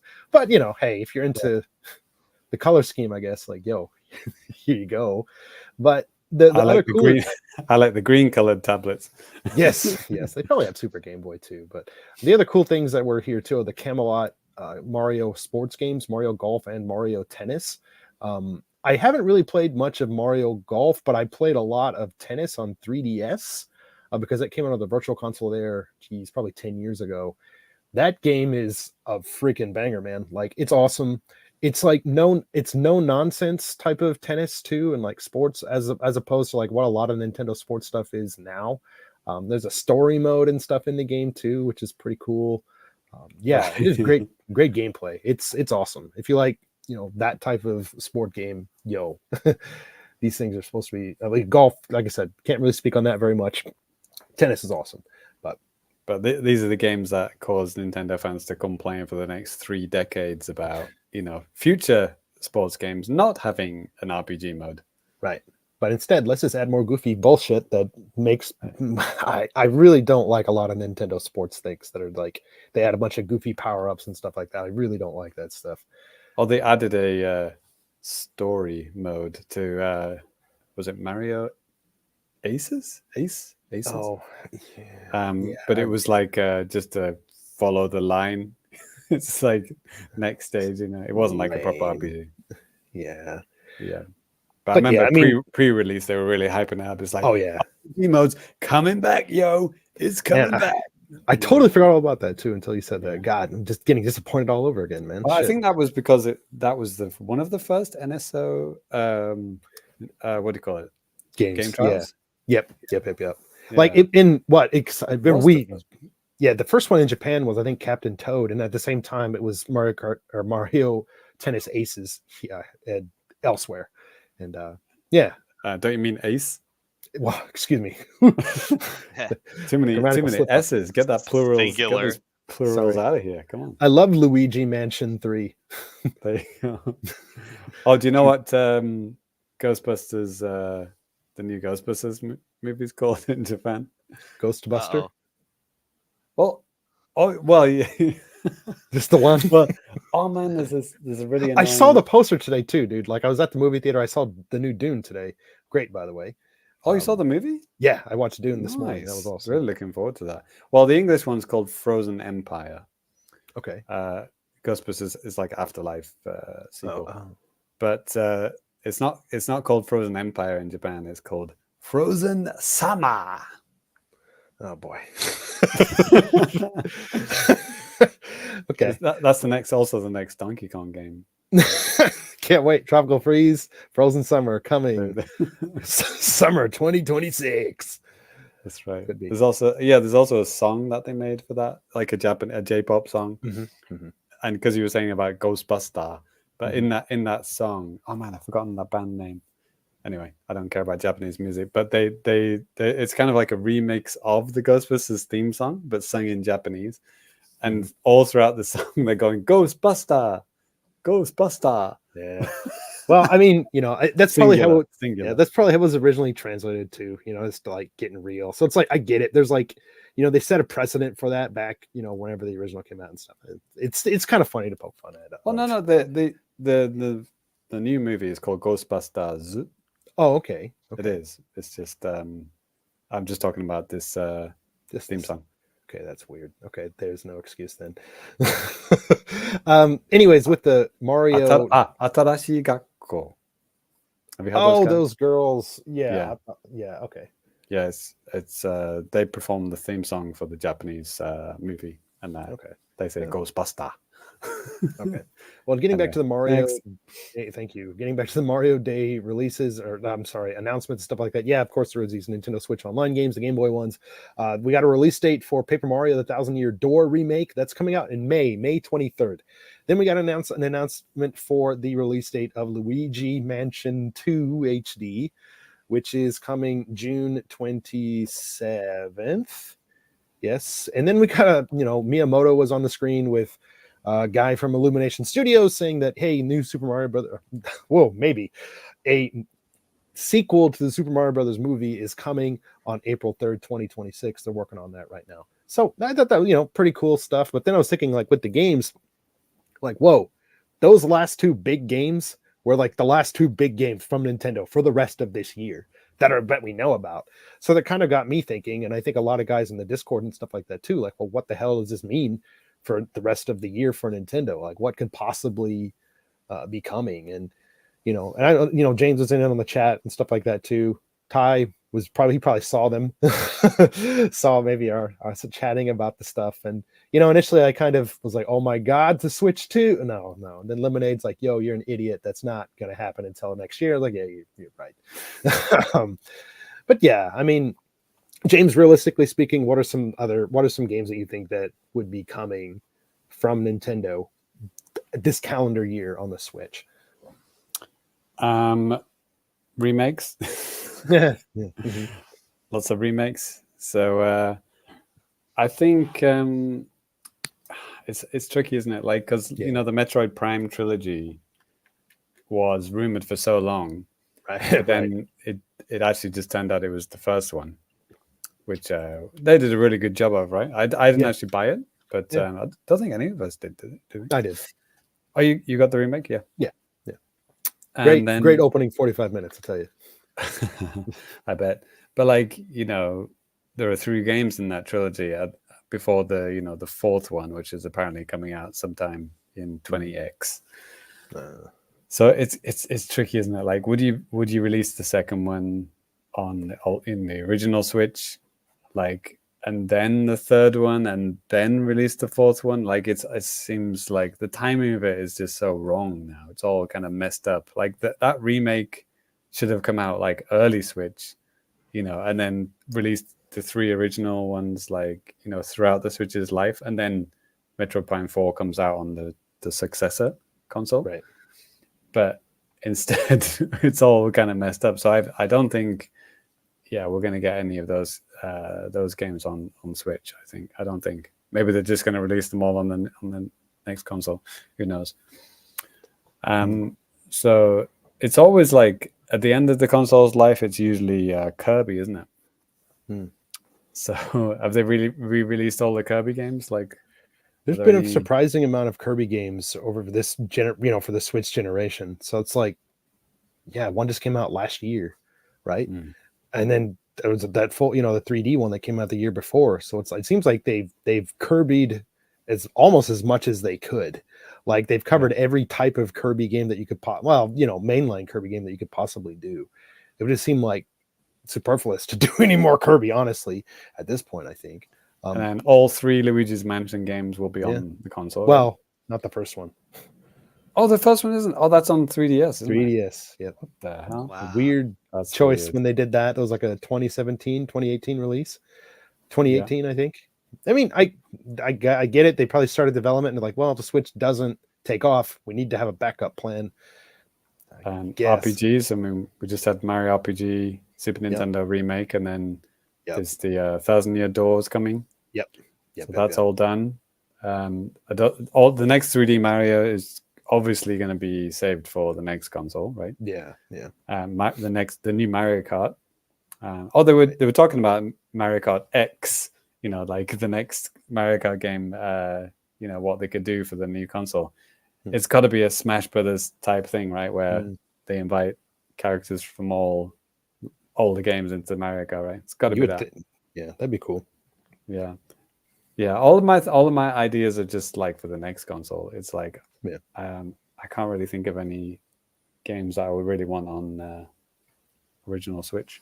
Well, I think you nailed it. I mean, I do think that there is some more room for some other remakes, some stuff that people have been waiting for. Lemonade brings up another good one here too. Xenoblade Chronicles X or Xenoblade X, whatever you want to call it. I mean, it was like a 2015 release on the Wii U. Hasn't seen life outside of that system. This would be a perfect time to do that. I mean, it's a beefy RPG. Like I can't think of something unless Nintendo really just pulls a rabbit out of their hat, because they always like to have some kind of holiday game. And like, if it would have been a remake, they apparently just think that Luigi's Mansion 2 HD or Super Mario 1,000-Year Door isn't enough to do it. I can understand that. I mean, last year, the freaking Super Mario Wonder just came out of nowhere. You know what I mean? Like that was just like, whoa, okay, that's awesome. And like they announced it in June, and then it came out in October. It's like cool. So there's still a possibility we can get some kind of first-party Nintendo newer type of game, coming out. Well, Pokemon's always a safe bet, isn't it? And they have that Pokemon game, right? Isn't that coming out this year? Or no, they had their Pokemon the week.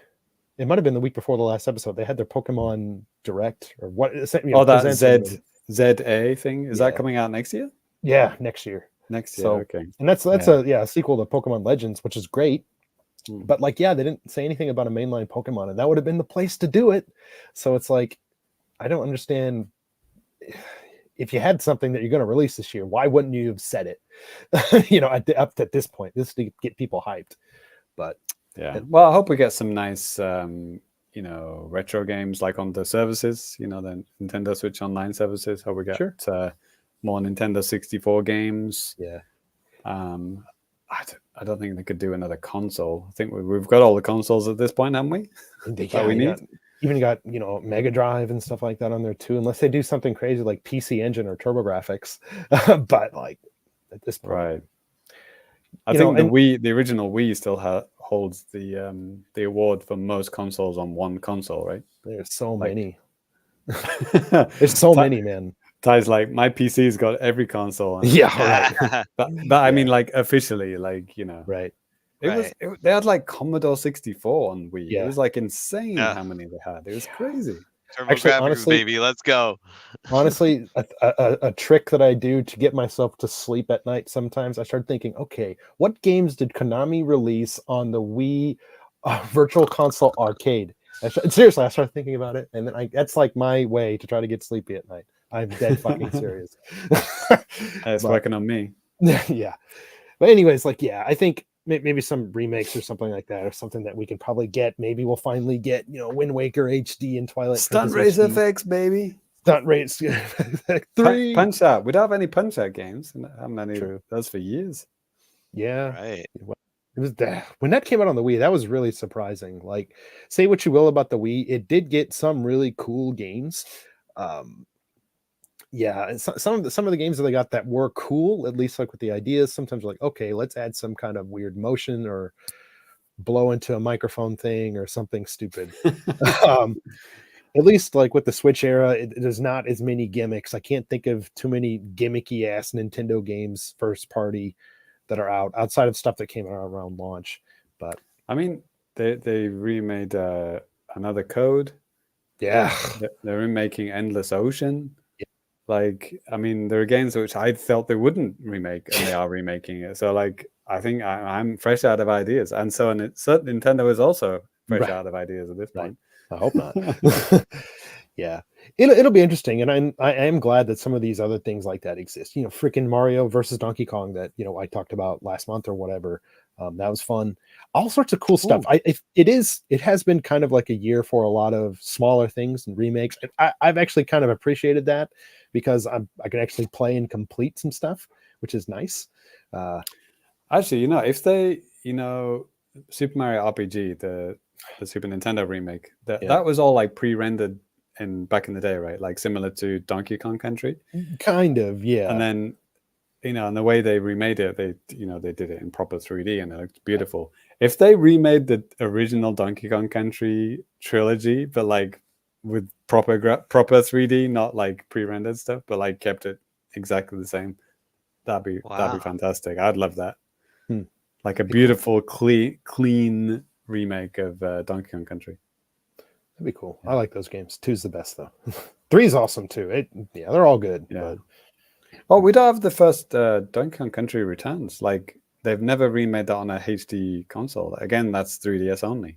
Yeah. Same as Luigi's Mansion. Because like, Wii and 3DS, but.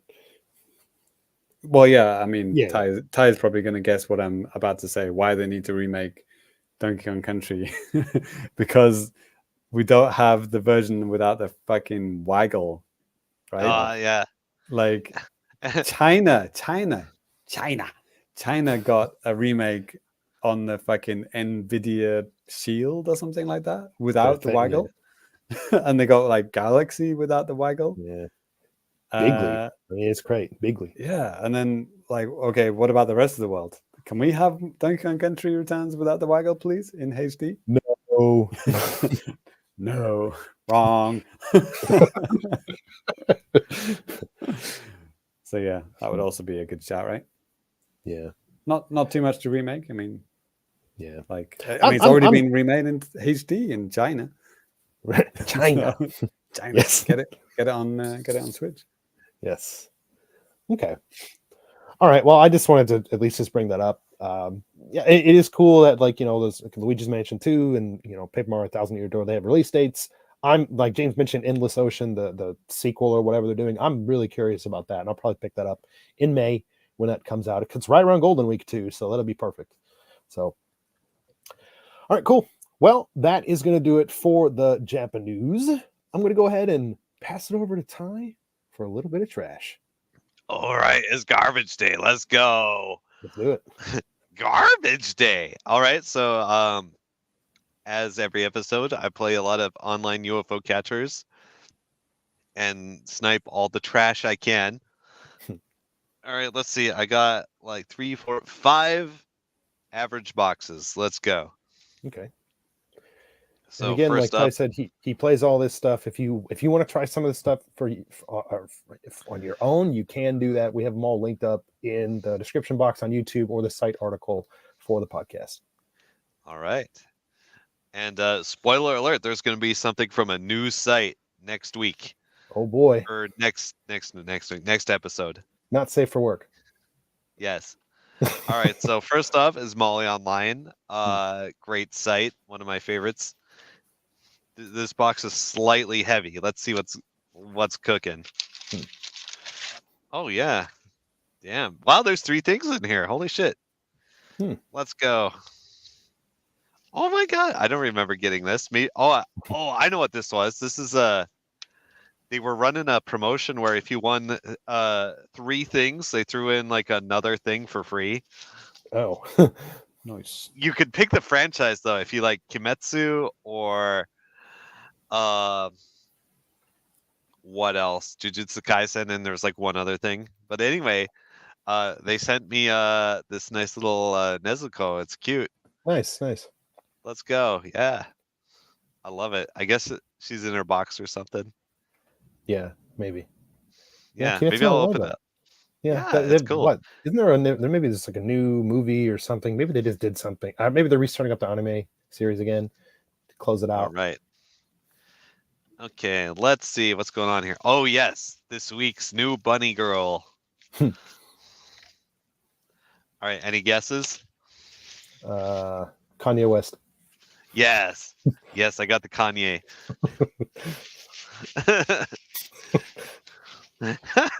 You're exactly right. No. It's another ReZero. Okay. Let's go. They released 2 ReZero bunny girls in quick succession. Blue Yes, hair. It's pretty skimpy. I mean, but Yeah. she's wearing pants. She has It's a just- jacket. Yeah. It's kind of neat. Yeah.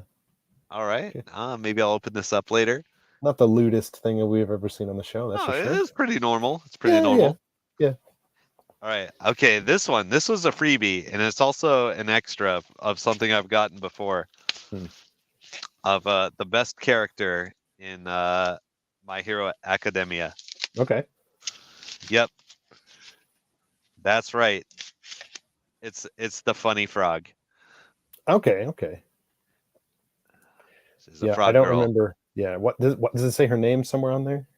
It's like Tsuyuasui. Okay. What's her superhero name? Froppy. Yeah. Green Yep. outfit, long black hair. Maybe you know who she is. Yep. The funny frog girl. Yes, there it is. Yep. All right. So yeah, that's nice. 3 in-action figures. Perfect. They don't do anything. Just statues, basically. Right. Maybe I should open up that quintuplet posable character from last episode. Just threw it on the pile and forgot about it. Yep. Yeah, I know how it goes. Not to that extent, but Right. All right. Let's see what's next. Capcom. I have like 3 boxes from Capcom. They've been very generous to me. Mhm. All right. Let's see. What do we got? Oh yes. Here we go. All right. Remember last episode I had the funny cat girl from Nekopara? Well, here's the other one. I've completed the set of the funny cat girls from made Nekopara. outfit kind of thing, huh? Yeah, trust me, it's a whole meme. Okay. Okay. I guess I have no other choice but to trust you. Right. My first That's mistake. your first mistake. Yes, exactly. There it is. It took the All words right, right out of my mouth. Yeah. And now I have the best waifu of all. Mhm. All right. And also completing a set, it's the yellow generator from Dead by Daylight. Nice. There we go. There we Right? go. Right. And I got the red generator from a couple episodes ago, I think, several episodes ago. Nice. So yeah, now I have the set. Nice. Yeah. Yeah. Best waifu. Yes. Dude, I was at the mall today, and it's crazy that you will see Dead by Daylight merch just at some stores and stuff like that. Select stores. Yeah. But yeah, it's Right. They had a whole crazy. pop-up cafe and all that shit. Yeah. Oh, Yeah. there's one more thing in this box. Let's go. All right, I'm gonna open this up. It's a little plush Hatsune Miku mascot. Ooh, nice. She's got the glasses. This like corresponds with like a figure I got. I don't know if I got it last week or if I'm about to pull it out of one of these boxes, but she's got funny glasses. Mhm. Yep. Lemonade says too. He said, "Man, I want a generator." Hell yeah. Yeah, that's awesome, man. All right. Next up, I got a box from Taito. Mhm. I see they've added their own little Taito tape to the boxes now, so that's nice. Cool. I would appreciate stuff like that. That's great. Yeah. So remember, they always have the plain boxes, or everybody else has these cool branded boxes. Yeah. Well, I guess this is maybe a cheaper way to do it. Like, Yeah. who knows how much somebody knows how much it costs, obviously, but. All right. So let's see what's cooking in here. I think I know, but I don't know. Is there more than one thing? Yeah. According to this, there are two things. Well, besides all the shipping material in here. Holy shit. Oh, shit. What the fuck? All right. I have two unmarked white boxes. You know what that means. Special edition stuff, eh? Yeah. Let's see. What do we got? I am going to take a moment to open these up. I remember what one of these is. Yeah. Well, it does say here. Okay. Yeah. Let's go. One of my favorite recurring waifus. Now with an exclusive color.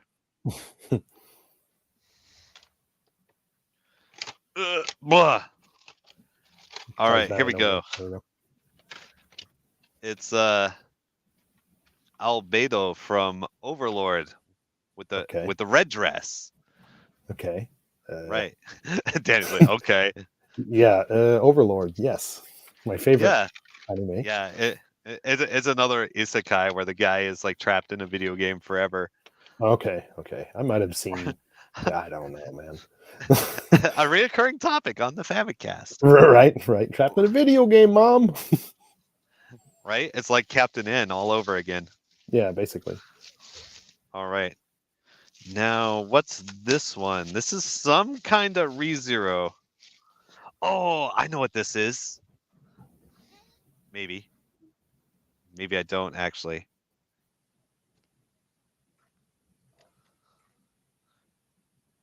Let's see. Maybe I got this and forgot I won it. Oh, okay. Yeah. All right. It's the same figure as the jacket bunny girl, but it's in an exclusive color. Okay. Yeah, so this is like a blue and black and white jacket, and this is the orange one. Okay. So again, this is like is it a cat girl? No, it's a bunny girl. She has rabbit ears.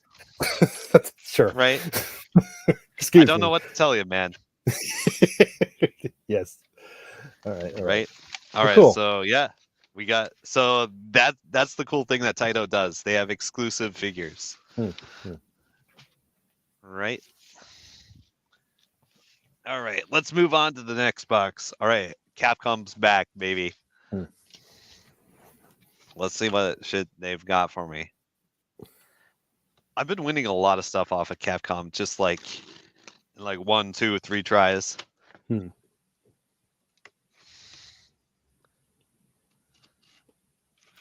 All right. What's cooking in here? Oh yeah, there's some weird shit in here. Let's go. All right. First things first. It's the new Hatsune Miku bunny girl. Okay. Yep. Is there any big differences between this one and the old one? This is just a totally new figure. Okay. Right. Yeah. Okay. All right. Art by Rurudo. Sure. By Cute Bunny's figure. All right. Yeah. Here we go. Rurudo. Yes. Yeah. Oh yeah. You can see the art here and the actual figure here. Yeah. It's Yeah. got some weight to it. Okay. That's wild. All right. Oh, next up, it's been a minute, but those of you in the Discord know. All right, know about the Aquafloat figures. Yes. Awesome. Yes. Yeah, you can go to the Discord and you can find out if these things actually float in water or not. Yes. Right. Yes. And this is a figure from Steins Gate. Are you guys familiar with Steins Gate? Isn't it a game too? Yeah, it's like a visual novel. Okay. I remember they some reason Yeah. I something remember there was listened like a to- Street yeah. Pass puzzle about that. Oh, really? Yeah. Really? Yeah. Something That's weird. all right. That's wild.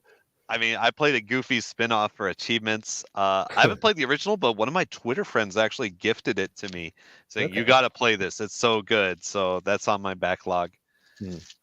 And apparently, one of the hooks of the series is like, are you guys familiar with the urban legend of John Tidor? No, I don't. All right, he's a guy that posted on like news groups a while back, and like he said he was from the future, Okay. and Okay. and like just posted continuously over months, very convincingly about how he was from the future. Okay. And the whole premise of this game is like, what if that shit was true? All right. And then I got one more thing. I have this little pouch here. Okay. Right? Yeah. And it's got Fiona from Spy Family. Okay. Okay. She's my waifu, I guess. I don't know. It's just a pouch. It's got a zipper on the back. It's got this wow, it's got a lot of string here. Yeah. Okay. This is the perfect girlish accessory I need. Yes. Yes. Yeah, a nice coin purse or something. Okay, Yeah. yeah. Cool. Hmm. There you go. Nice. Well, speaking of Steins Gate, well, first of all, Lemonade said, "Hey, you can't go wrong with another Miku." Yeah, absolutely. Right. And yeah, he mentioned that Alex Bulafi knows quite a bit about Steins Gate, apparently. So okay. Oh, neat. Yeah. So I'm gonna get to that OG visual novel sooner or later. All right. Last box is from Capcom. Mhm. Who knows what dangers lurk inside? Right. What evil lurks in the hearts of men? The corners shadow of Capcom knows. corners of Capcom boxes in Ty's room. Yeah. Let's see. Okay. Apparently, there's only one thing in here. Oh yes. All right. One more bunny girl. Okay. All right. This is the 2024 edition ReZero Easter Bunny Girl. Oh, okay. Yes, and it actually arrived in time for Easter. Wow. Actually, Right? when is Easter? I don't know. Is it during Golden Week? No, it's either in March or April. It's based on the Right? cycles of the moon. Easter 2024 is 31st. Oh, Okay. wow. All right, Yeah, let's Ty, go. it did arrive in time. Perfect. It did, yeah. Get your And, Easter eggs full of baby Jesus out to the kids. That's right. Right. Sunday, March 31st. Easter Sunday. Yes. And Taito has a color variation of this that I'm going to try to snipe sooner or later, as soon as an opportunity presents itself. Mm-hmm. Yeah, Lemonade's impressed. He's like, dude, wow. Easter edition. Easter edition. We got, did we have 4 bunny girls for real? Maybe. Yeah, Yeah, 1, Easter 2, edition 3, is 4. Yep. Mm-hmm. That's nice. Happy Easter, everyone. Yeah. Yes. For all celebrate. Right. Good Cool. shit. I can't wait for a Scrub Quotes to put up the Marvel versus Capcom Easter eggs again. Right. That's a whole running joke. Okay. All right. So yeah, that's the anime trash. Let's go from one box of madness to another sack of From stuff. the box to the bag. Let's go. Yep. Let's do it. James, what we got in the Fukubukuro of Fabulousness today? Well, I remember I used to say, I'm going to close up my sack and let Ty display his. I guess we've reversed it. We swapped it. Right. So yeah, Fukubukuro of Fabulousness. It's been a while. It's the part of the show where I'm going to tell you what games you're going to be playing. So get your wallet out and shut up. Take notes. So today's collection is one. Actually, I've never done this option before on Deco Deals. This is the most it's ever been discounted. Oh, sorry, the most discounted So we're going from 95% off. You can't. I don't think you can get higher than 95% off, can you? But these are all good games. So these are like Metacritic of 80 or more. So these are extremely good games and like over 90% discounted. So like, yeah, you should probably buy some of these. So yeah, let me know if you've bought this game and then you can see it here for a lot less than what you paid for it. Let us know so people can also buy it for way less than what you bought it for. Deal with it. I'm talking to Danny and Ty and also people watching live, obviously. Oh yeah, I see some bangers already.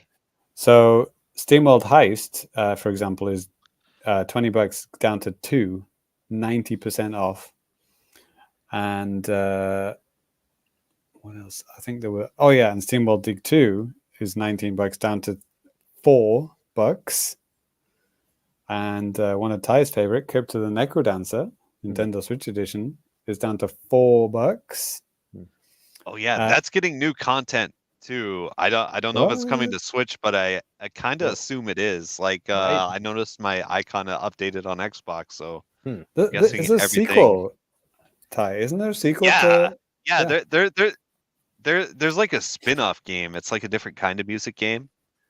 But like on Steam there's like a whole online co-op thing going on now. It's crazy.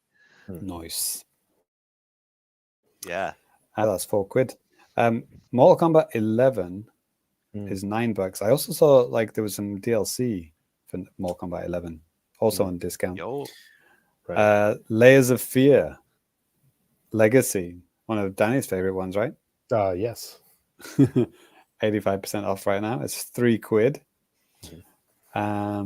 Let me see. Oh yeah, SteamWorld Quest Hand of Gilgamesh is $5.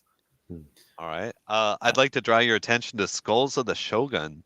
Oh, dude, didn't Billy Berghammer work on that in some? Yeah. He was like he was the head PR guy for that. Yeah. Okay. Before he started working for Nintendo. Straight up. Yeah. And I played all the way through this game. It's pretty good. Huh, okay. It's like imagine something very Advance Wars like, except instead of tiles you got like circles like radii for your range and movement. It's really good. Yeah. $4. I've played this. I don't know how I played this. Maybe it was a TGS. Maybe it was something like that. Or maybe you played it on mobile. I believe there's a mobile version. Maybe. Yeah. Blossom Tales, the first one is $3.74. Good game. Ni no Kuni, Wrath of the White Witch is $10. Should probably play my DS version. The first one. Another Thai favorite, Hypno Space Outlaw, is $5. Yes, GeoCity Simulator. There you go. Monster Boy and the Cursed Kingdom, another TGS favorite. That's $10. And We Love Katamari Reroll plus the Royal Reverie DLC content is down to $9, $9.89. Wow. That's it's a good bargain. Phoenix Wright Ace Attorney Trilogy is down to $10 from $30. Have you guys not played through this yet? I played through the first one, and then Ty have your copies of the game. They're still here. They're still safe. Don't worry. Good. All that stuff. It's back there somewhere. Right. Final Fantasy 7 and 8 are also on sale. There's a lot. There's a lot of Square Enix stuff on sale, like on Switch. Basically, most of their bigger games that aren't new are on sale right now. Ender Lilies. This is kind of new, isn't it? Yeah, maybe it didn't do as well as what they had hoped, and maybe that's why. Interesting. Well, actually, only people who are watching live can get that on sale because it goes at the end. Ends in 23 hours. Ender Lilies, Quietus of the Nights is $10. And Monster Hunter Rise and Monster Hunter Rise Sunbreak are on sale right now, $15.99 for both of those. Damn. Resident Evil Cloud Edition. Resident Evil 2 Cloud Edition and Resident Evil Village Cloud Edition are both on sale for $15.99. Yeah. I think Resident Evil games might be on sale on every platform right now. It might be a big Capcom sale. And then they always do it for all systems at the same time, don't they? Yeah. Yeah. Well, sometimes they're weird about stuff. Sometimes the cloud stuff won't go on sale, but they've been getting better about that stuff too on the Switch. Okay, this is kind of a big deal. Persona 5 Royale Ooh, is $25. damn. More than half off. This is kind of a rarity. These kind of games, Japanese RPGs, they don't tend to get discounted this much. That's definitely a game I've always had my half an eye on it. Yeah, it just gets so many good reviews. That's a good deal. I'd say, James, like this, if you want to play the game in English, do not buy it in the Japanese eShop because it is limited to Japanese. Absolutely. Yeah, we're looking at the US prices here. Sure. Bloodstained 1 and 2 both on sale. Nice. For $5. And what else? Oh yeah, this one, the Famicast simulator. This is basically Us, the game. The Kids We Were. Do you remember this one? Yeah. It's like what do you call it? Voxel game. Mm-hmm. Kind of looks like The Tourist if you played that game. Right. Yeah. But it's like based in Japan in like the, I don't know, the 70s or something like that. Like it's got like lots of kind of retro Japanese stuff. So if you're interested in Japan and retro game stuff, The Kids We Were is $8 right now. And well, there's a lot. Mortal Kombat 1. I didn't even know that was on Switch. Yeah, it is. Oh yeah. That's 50% off right now. That's $35. Yep. I think that's the cheapest. Yeah, it's the cheapest it's been yet. Yeah, lowest It's price been ever, on sale a lot, but it's been a pretty modest discount. Okay. Yeah, a lot of the Mega Man games. I guess there's a big Capcom sale right now. Yeah. Oh, Princess Persia. This is a brand new game. Oh, damn! Already on sale? Yeah, $50. It's down to 30 already. Oof. Greg on RFN talked about that, and I actually played the demo of this. I didn't Me talk too. about it in my new business, but it's very Metroid Dread. Well, they basically copied pretty much everything from Metroid Dread, to be honest. Yeah, well, I don't know if I'd say that. I mean, it's. I think that it's its own thing. It's good enough as that. But I played the demo too. Yeah. It's okay. I just couldn't get into it personally, man. Yeah, I mean, it's all of the controls are pretty much ripped off Metroid Dread, but they also had, they've got different moves as well. Obviously, it's a sword-based. So you don't have a gun, so it's pretty big difference. But yeah, it looks good. It looks like a Prince of Persia game. Yeah, optimized for the Switch too. Yeah, it runs very nice. Yeah, had the Switch in mind before other consoles, so that's rare. Yeah. And well, last one we've got here is Ghost Trick, which it doesn't go down much lower than this, $20, down from $30. Because I don't think it came out that long ago. I think it was last year. Right? I think it was last year, like last June. So yeah, and those kind of games don't really go on sale that much. It's kind of like Ace Attorney. Like the best you're going to get for Ace Attorney is like down to 20. You're not going to get it down lower than that, right? It's a similar kind of vibe. So there you go. Hopefully it was something interesting for you guys. Zip. Danny, back to you. Thank you, James. All right. Well, we're going to move on to just a little bit of feedback before we close out the show. And if you guys have any feedback that you want to leave us, there are several ways that you can do that. You can hit us up via email at thefamicast@gmail.com. Hit us up on Twitter, social, or Blue Sky. You can hit us up there at the Famicast. Sign up in the YouTube comments. Write a comment on the website, and we can read out your stuff like these guys. There was one that I wanted to highlight today. I thought this was actually kind of cool. I mean, there's been a lot of comments about baseball and even like simple things like, I got baseball today. I got MLB The Show. Like this is a comment on like a review. Okay. Stuff like that. Whatever. Baseball. Yeah. That's fine. Some people are really excited about that. Some people are excited about Macross. And some people said some stuff about Star Wars. Our YouTube channel is built on baseball. So yeah. Yeah, a lot of baseball action, man. A lot of NBA stuff too, I'll tell you. The one comment that I wanted to get to, this comes from Jello or Gello88 on YouTube, and it's on a Denshide Go review I did for the Switch. And he or she said, I found this game in a big camera store in Tokyo.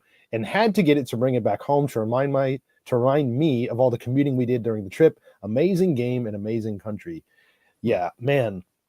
I mean, I've talked about that game a lot, like on the show, the Switch version in particular, like whenever that came out back in 2021. I really loved that.